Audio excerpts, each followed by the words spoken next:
قدیم فن تعمیر کا شاندار نمونہ پیش کرتی یہ عمارت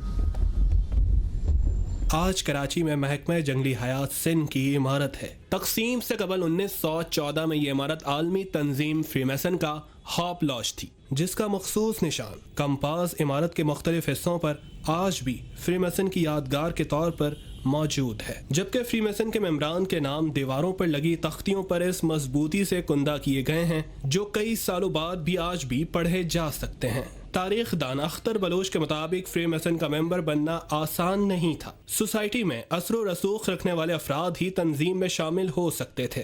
کسی ایک مخصوص مذہب سے تعلق رکھنے والوں کی تنظیم نہیں تھی۔ سائیں جی ایم سید بھی اس کے ممبر تھے، جام آف لسبیلا جام ایوب آلیانی بھی اس کے ممبر تھے۔ دلچسپ بات یہ ہے کہ مرزا غالب بھی فری میسن تھے، وہ شاعر ہو، ادیب ہو، کوئی آرکیٹیکٹ ہو، کوئی دانشور ہو، کوئی جرنلسٹ ہو، تو اس طرح کا ایک مجموعہ تھا لوگوں کا۔ فری میسنز والے یہ آرکیٹیکٹ بہت بہترین ہوتے ہیں۔ اس کے کالمز دیکھیں، اور بلڈنگز کے کالم اتنے بڑے نہیں ہوں گے، یا 2 سے 4 فٹ چوڑے کالمز ہیں اس میں، اور ٹوٹل برما ٹیک لکڑی کا کام کیا گیا ہے۔ فری میسنری تنظیم اپنی خفیہ سرگرمیوں کے لیے ہمیشہ دلچسپی کا باعث رہی ہے۔ فری میسن اراکین ایک دوسرے سے خفیہ کوڈ میں بات چیت کرتے ہیں۔ سرگرمیوں کے دوران کسی اور کو اجازت نہیں ہوتی تھی، ایون کہ ملازم بھی جو ہوتے تھے ان کو بھی اجازت نہیں ہوتی تھی کہ وہ اندر جا کر کسی قسم کی کوئی سرگرمی کو دیکھ سکیں۔ آرگنائزیشن جو ہے یہ پراسرار ہے، یہ بہت کم لوگ اس کے بارے میں جانتے ہیں، اور اس کی میں سمجھتا ہوں کامیابی کی وجہ بھی یہی ہے کہ یہ خفیہ تنظیم ہے۔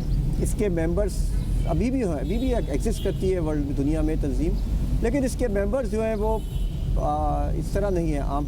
یہ چیک فلور ہوتا ہے، جہاں پہ بھی ان کی فری میسن کی بلڈنگ ہوگی آپ کو یہ فلور ضرور نظر آئے گا، check floor, black and white, یعنی کہ اچھائی اور برائی، بدی اور اچھائی ساتھ ساتھ چلتے ہیں۔ ان کا ایک ہے کانسیپٹ۔ تقریباً 30 سال تک فری میسن تنظیم پاکستان میں سرگرم رہی، تاہم پر اسرار سرگرمیوں کے باعث حکومت پاکستان نے اس پر پابندی عائد کر دی۔ 1976 تک یہ آرگنائزیشن پاکستان میں ایگزسٹ کرتی رہی ہے۔ 76 میں آرگنائزیشن بینڈ کی گئی ہے انڈر دا لا آف 1956 کہ یہ زائنسٹ ہیں، ایلومینٹیز ہیں۔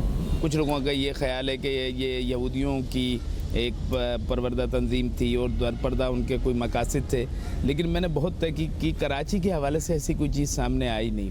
تاریخ دانوں کا کہنا ہے کہ پابندی کی وجہ سے پاکستان میں فری میسن کے حوالے سے دستیاب مواد بہت کم ہیں، جو موجود ہے وہ مخالفت میں ہے، جس پر تحقیق کی اشد ضرورت ہے۔